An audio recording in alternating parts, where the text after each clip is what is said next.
तो आज की इस वीडियो में हम ये समझेंगे कि इंटरमिटेंट फास्टिंग से डायबिटीज कंट्रोल, रेमिशन और रिवर्सल में किस तरह से हेल्प मिलती है। लेकिन इसे समझने से पहले हमको ये समझना है कि इंटरमिटेंट फास्टिंग होता क्या है।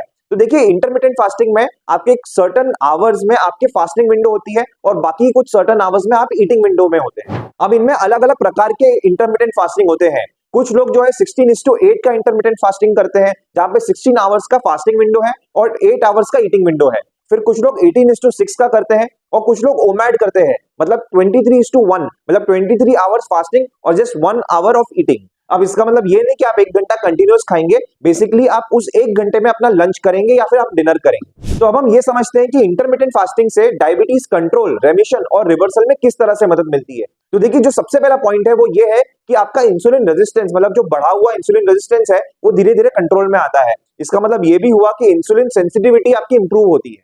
अब देखिए, जब आप इंटरमिटेंट फास्टिंग करते हैं और आप बार बार नहीं खाते हैं और सिर्फ 2 बार ही खाते हैं, तो आपका इंसुलिन जो है वो बार बार स्पाइक नहीं होता, क्योंकि ऑब्वियसली आपका शुगर स्पाइक हुआ नहीं है, तो आपका इंसुलिन क्यों स्पाइक होगा। तो जब बार बार आपका इंसुलिन स्पाइक नहीं होता, तो धीरे धीरे आपका जो इंसुलिन रेजिस्टेंस है ये कंट्रोल में आता है, इंसुलिन सेंसिटिविटी इंप्रूव होने लगती है और जो आपके सेल्स हैं वो आपके जो ग्लूकोज है उसको अच्छे से एब्जॉर्ब कर पाते हैं और ग्रेजुअली आपका जो ब्लड शुगर कंट्रोल है वो आने लगता है। अब देखिए, जब आप इंटरमिटेंट फास्टिंग है तो बार बार आपका ब्लड शुगर अप डाउन नहीं होता है, इससे जो आपकी क्रेविंग्स है वो काफी कुछ कंट्रोल में आती है। अब देखिए, जो तीसरा पॉइंट है वो ये है कि जब आप इंटरमिटेंट फास्टिंग करते हैं तो आपकी बॉडी का जो फैट है वो बर्न होता है।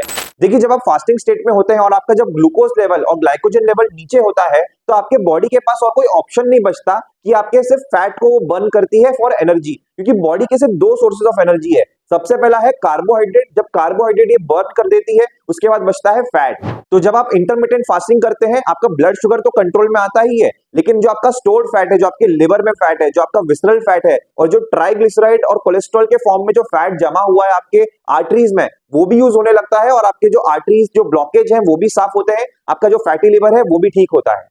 इसीलिए अगर आपको डायबिटीज का कंट्रोल, रेमिशन और रिवर्सल करना है और साथ में जो डायबिटीज के कॉम्प्लिकेशंस है उसको सॉल्व करना है, तो इंटरमिटेंट फास्टिंग एक बहुत ही इंपॉर्टेंट स्ट्रेटेजी है। ऐसे ही और हेल्थ टिप्स के लिए फॉलो और सब्सक्राइब जरूर कीजिए।